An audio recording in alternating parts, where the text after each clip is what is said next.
I be sparking and busting mad like inside the dark. Call me Bill Snatcher, just a brother for the rapture. I hang live, holding on strong, hard to capture. Extravagant, resurrect the track and it's militant. And I react like a convict and start killing. It's manifesting. The gods work like appliances, dealing in my psyche.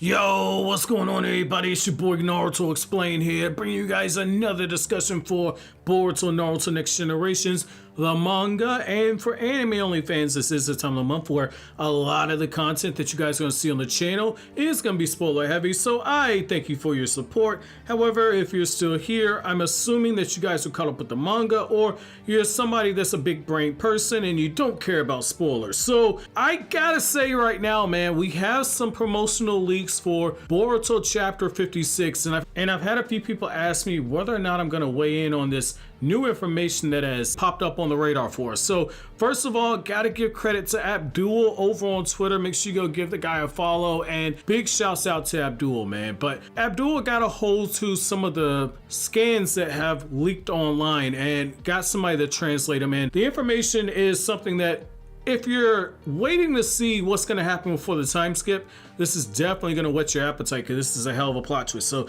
let's go ahead and get into some of the information we have here. So according to the scans, it says a strong confidence that emerged after winning the decisive battle against Ishiki Osusuki. The two have come to accept and recognize one another. Just when they thought they had overcome their difficulties, a new enemy appears. In the dispute for karma, confidence that has deepened, an approaching threat. A new enemy has appeared in front of Boruto and Kawaki. The story takes a turnaround. The worshipper of the Osusuki, who turns hostile against Boruto.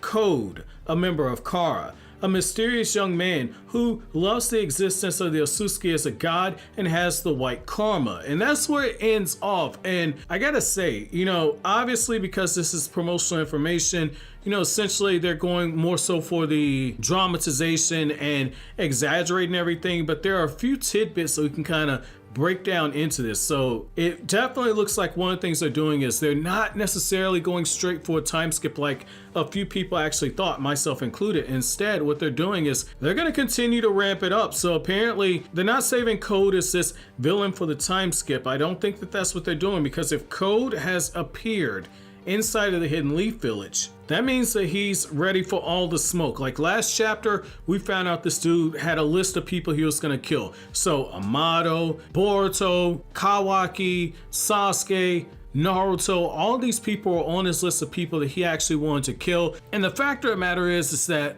we have the potential for a Code versus Naruto battle, and this is so important for us to actually see, simply for the fact that we need to get a clear idea of where Naruto and Sasuke currently stand now that Sasuke's lost the Rinnegan and Naruto's lost the power of the Kyuubi. And I want to touch on that last part first, because a lot of people get it confused when they hear me say Naruto is decreased by 200 times. I'm not talking necessarily just on strength.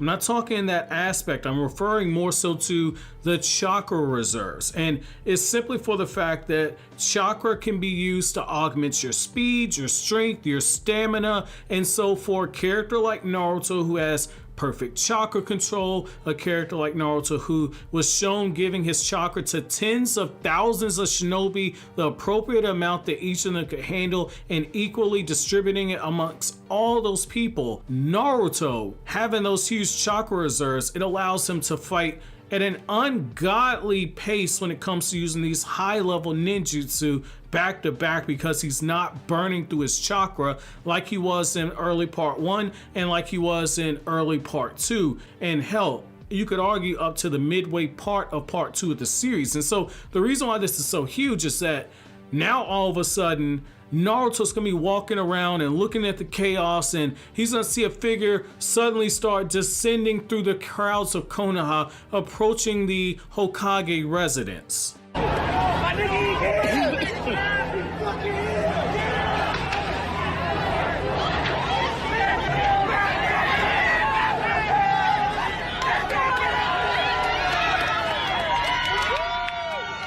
And so the fact that he's already approaching like this, that lets you know that Kishimoto has another plot twist that is coming here. And It's very interesting to me to actually see this, because one of the things it says is that it's in the dispute for the karma. And while I do think it will be really hype for Code to just unleash on Naruto and say, I'm taking the Hokage's brat, or I'm taking Kawaki, one or the other, I'm taking them with me. While I do think it'd be hype to see that and potentially see Code react to Sakura's Byakugo seal, since that was something that was supposed to be similar to the Karma seal.